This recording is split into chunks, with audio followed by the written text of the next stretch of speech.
Selanjutnya kita bahas soal laporan di Medan yang tersendat ya. Tersangkanya Doktif di Polres Medan. Ya, ini cukup menjadi sesuatu juga digoreng oleh netizen, terutama kubu yang tidak suka dengan Doktif, tersangka di Medan. Oke, kita sudah meminta kejelasan bagaimana perkembangan selanjutnya. Kita mengirimkan surat ke Bapak Kapolda Sumatera Selatan, ya, ke Pak Irjen Polisi Wisnu Hermawan Februanto. Ya, Bapak Irjen Polisi Wisnu Hermawan. Pak, kami sudah mengirimkan surat ke Bapak ya tentang ini karena ini dugaannya ada pelanggaran hak asasi manusia di mana kita juga sudah melaporkan ke Propam Polda Sumatera Utara ya atas kasus dugaan penyimpangan ya dilakukan oleh penyidik di Polres Medan. Bahkan kita juga sudah mengirimkan surat ke Kapolres Medan. Surat yang kita layangkan ini baru ya, tapi kita sudah pernah mengirimkan ini yang kepada ini yang sudah yang terbaru ya 5 April. Kita sudah pernah kirimkan surat ke Kapolres Medan, Pak Kelvin ya, Kelvin Simanjuntak, tetapi belum ada respon apapun. Ya, sehingga kita mengirimkan juga surat ke Pak Kapolda. Seperti itu. Oke, jadi di sini ada dugaan pelanggaran hak asasi manusia di mana kasus seolah-olah tersangka seumur hidup itu adalah hal yang wajar. Di KUHP baru tidak bisa seperti itu. P19 2 kali wajib di SP3. Sementara berkasnya sudah P19. Terus kelanjutannya gimana? Ternyata penyidik belum memberikan berkas lagi ke kejaksaan. Nah, ini kan ada kejanggalan di sini. Kenapa tidak diberikan berkas ke kejaksaan? Polrestabes Medan. Ya. Intinya itu suratnya menjelaskan terkait dengan kronologis perkaranya seperti apa, duduk permasalahannya seperti apa, keberatan-keberatan kami terhadap penetapan tersangka itu seperti apa. Poin pentingnya adalah kami meminta kepada aparat penegak hukum agar segera memberikan kepastian hukum terhadap penanganan perkara ini. Kenapa itu menjadi penting? Karena terkait dengan penetapan tersangka terhadap klien kami, Bu Dokter, itu menjadi bahan bagi pihak-pihak yang tidak bertanggung jawab menggiring opini bahwa tersangka sehingga menjatuhkan kredibilitas dan kehormatan klien kami. Salah satu itikat daripada upaya perlindungan HAM itu adalah menjaga kehormatan terhadap manusia. Nah, makanya kami bersurat meminta supaya perkara ini segera diberikan kepastian hukum. Dalam artian apa? Jika ternyata alat buktinya sudah cukup untuk menetapkan tersangka, kemudian berkas perkaranya dilengkapi, atau sudah lengkap, agar segera dilimpahkan kepada pihak kejaksaan negeri agar segera masuk ke dalam persidangan. Nanti di persidangan menjadi terang benderang perkara ini seperti apa. Itu poin pertama, permintaan pertama. Kami justru meminta segera dilimpahkan. Ataupun kalau ternyata surat penghentian penyidikan SP3, surat pemberitahuan penghentian penyidikan seperti itu. Jadi kami meminta kepada aparat penegak hukum dalam hal ini penyidik kepolisian mengambil langkah tegas, melimpahkan atau menghentikan. Seperti itu mungkin untuk terkait dengan yang perkara di Polrestabes Medan tersebut. Kemudian kalau terkait dengan yang di Polda Metro Jaya terkait yang laboratorium tadi, permohonan laboratorium, ya tentu kami sangat berharap karena sekarang progresnya itu terkait dengan permintaan laboratorium forensik di Cyber Polda Metro Jaya agar segera ditindaklanjuti sehingga tidak berlarut-larut. Ini sudah setahun lebih ya, dari setahun setengah dari kejadian di Jakarta Timur tersebut. Mungkin sementara itu. Oke ya, jadi kalau Doktif kalian tahu nggak ada takut-takutnya, jika memang sudah siap dilimpahkan, silahkan limpahkan, segerakan jadi P21. Sama seperti DRL akhirnya sudah lengkap semua P21.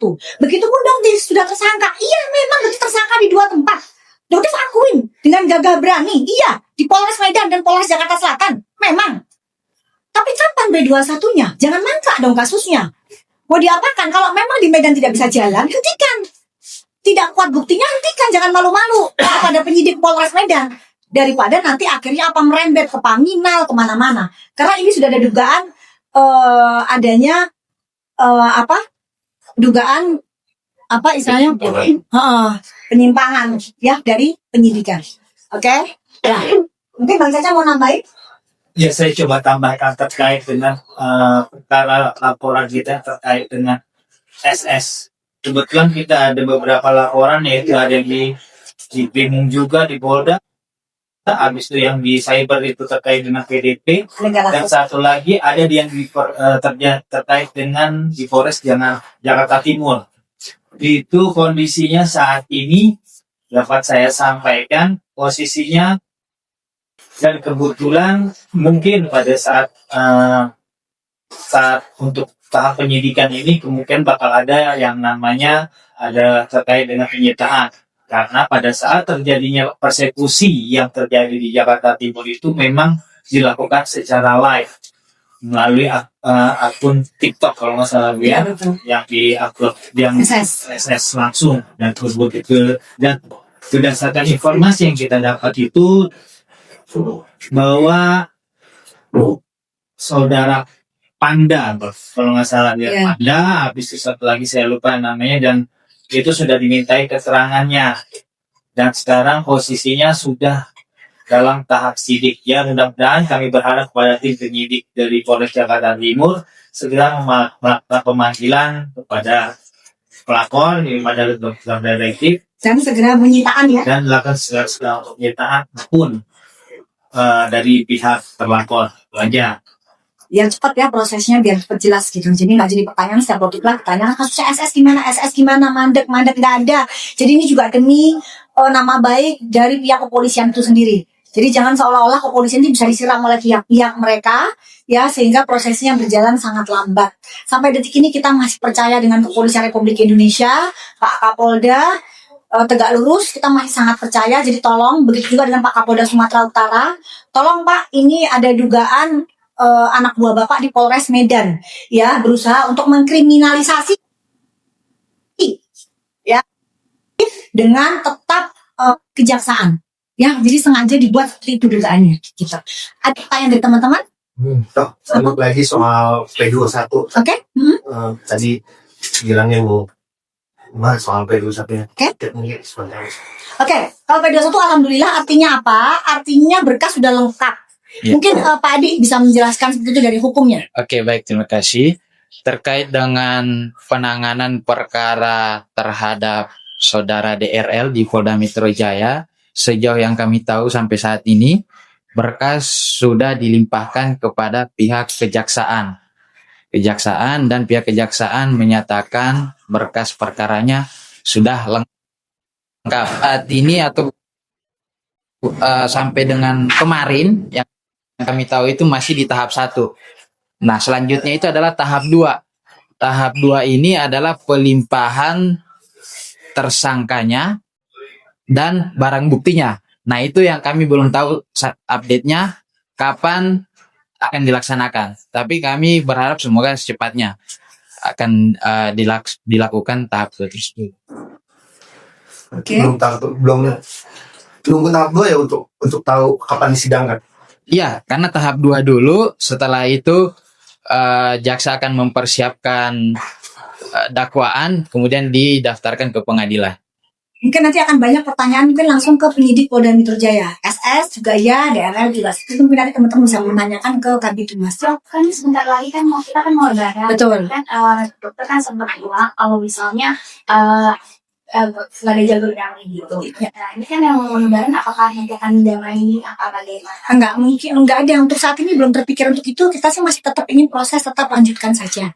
Seperti itu. Cuman mungkin untuk, karena ini kepotong libur lebaran, mungkin nanti akan dilanjutkan setelah lebaran. Seperti itu. Betul. Tapi ini tidak ada kaitannya dengan damai pada saat lebaran, tidak ada hubungannya saya. Kita Ya, memaafkan tidak, aja, ya. tapi Memaafkan, proses hukum tetap berjalan. Seperti itu aja. Ya. Nanti kalau misalnya DRL sudah sidang, Betul. datang nggak? Insya Allah datang. Kita kawal terus ya.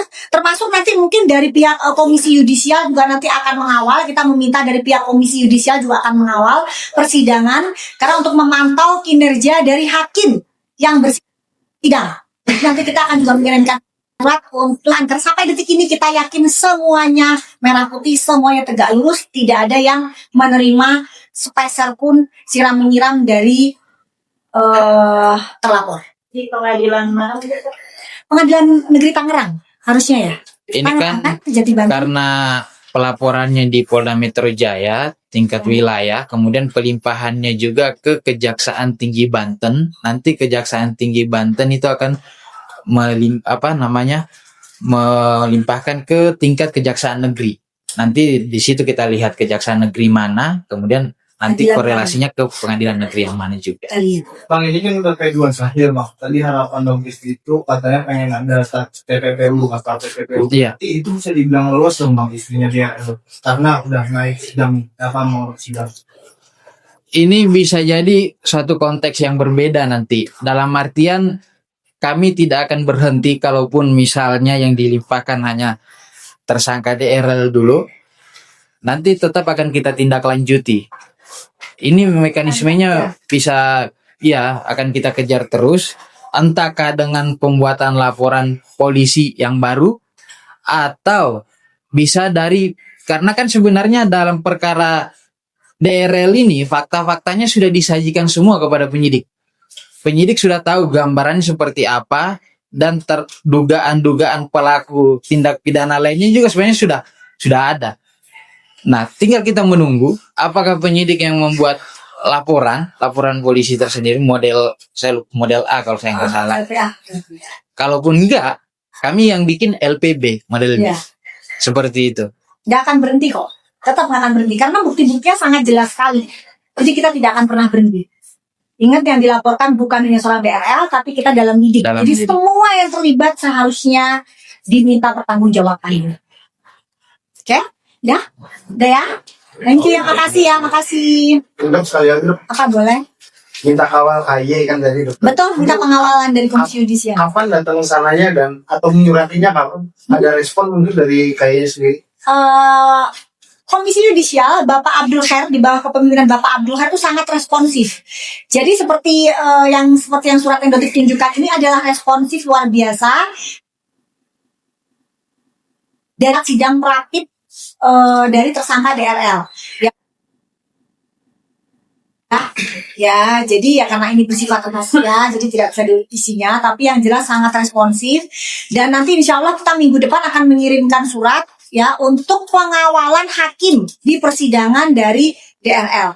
Ya kita tahu manusia ini sangat manipulatif ya, jadi dan dikenal sebagai seseorang yang kebal hukum dan ternyata tidak ya. Jadi sebenarnya kasus ini bisa menjadi role model untuk kasus-kasus yang lain atau seluruh warga negara